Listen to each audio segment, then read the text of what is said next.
గోవుని రక్షించే ప్రయత్నంలో నేను దెబ్బతిన్నాను.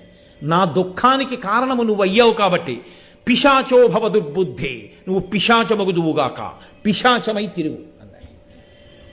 ఆయన వెంటనే స్వామి పాదాల మీద పడి, అయ్యో ఇందులో నా తప్పే ఉంది, నా పరోక్షంగా ఉందేమో కానీ నేను ప్రత్యక్షంగా చేసిన అపరాధం ఏముందని అడిగారు. ఆయన అన్నారు, నా అవతారం రావడానికి ఇంకొక ప్రధాన కారణం పద్మావతీదేవిని నేను పరిణయం చేసుకోవాలి.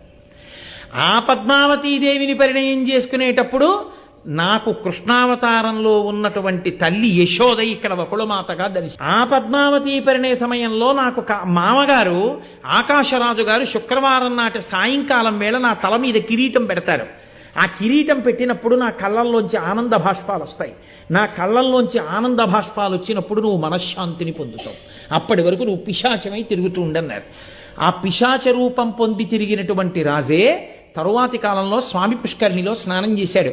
స్వామి పుష్కరిణి స్నానం గురించి మనమంటే ఇవాళ చాలా తక్కువగా తీసుకుని వెంకటాచలం వెడితే 50 మాటలు వెంకటేశ్వర స్వామి వారి దర్శనం చేయడమే ప్రధాన ప్రయోజనంగా పెట్టుకుంటున్నాం. కానీ అసలు స్వామి పుష్కరిణి గురించి మీరు స్కాంద పురాణంలో చదివితే మీరు ఆశ్చర్యపోతారు. శ్రీచక్రం టీవీ 28 రకములైన నరకములను తప్పించాలి అంటే ఒకే ఒక్క మార్గము స్వామి పుష్కరిణి స్నానమే అని నిర్ధారించింది.